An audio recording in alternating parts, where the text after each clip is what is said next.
I've just realized that if I had to tally, this isn't part of my teaching, if I had to tally every opening to my teachings, I think number one would be family.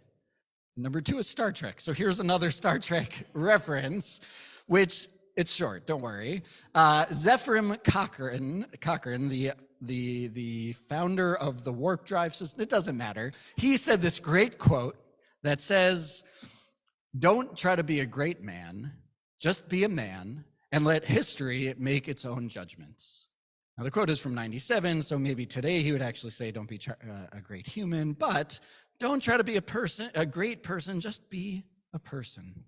It's a great reminder to all of us, I think, about societal pressures and the oughts and the shoulds, right? Oh, I ought to do that, or I should do that. And the ways we try to be other people and not ourselves, because it's really, really hard, right, to be someone else.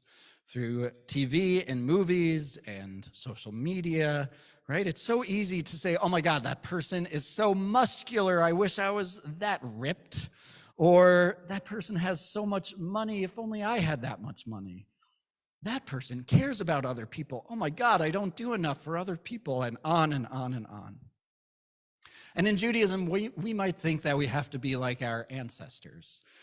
We might think that we have to be as faithful as Abraham, or as honest as Joseph, or as wise and discerning as Deborah.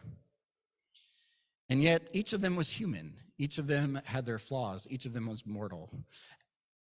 Our Torah portion this week emphasizes this.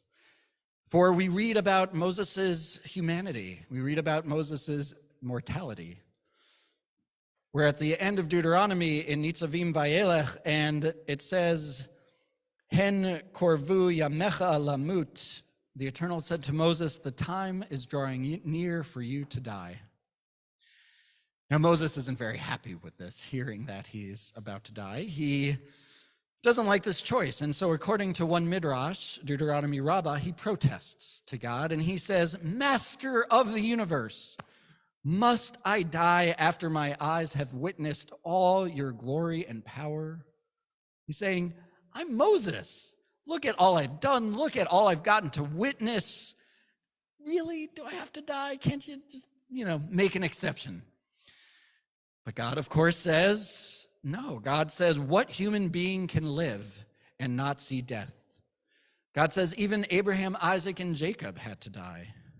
And so even Moses, the greatest, who saw God face to face, had to die. Because even Moses was human, because even Moses came with flaws and had to recognize his own mortality. One of the things I take away from Moses' death and from the story that even Moses had to die is that no human being is perfect. There is no 100% real role model, ideal role model, because all we can do is be ourselves. That's the message of a classic Hasidic tale that perhaps you've heard about a wise Rabbi Zusia of Hanipol.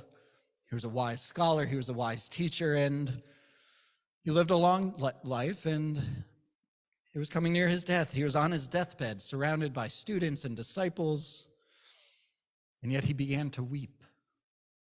And as he cried, his students tried to comfort him. They said, Rabbi, why do you weep?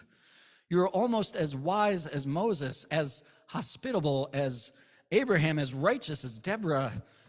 Will not heaven judge you favorably? And Zusia responded, when I get to heaven, God will not ask me, Zusia, why were you not more like Moses?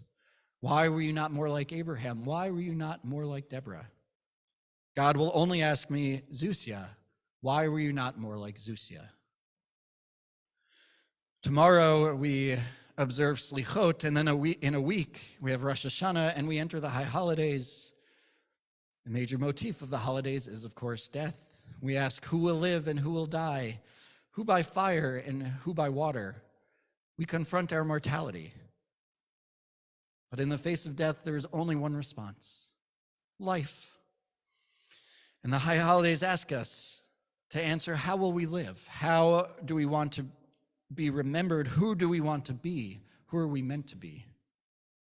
And so as we answer these questions, let us not compare ourselves to Abraham or Deborah or, of course, Moses or really anyone else. May we only compare ourselves to ourselves and to our own potential. And as we do the hard work of the high holidays of Tshuva, may we strive to be the best version of ourselves we can be. Shabbat Shalom. We take a moment to think about these words.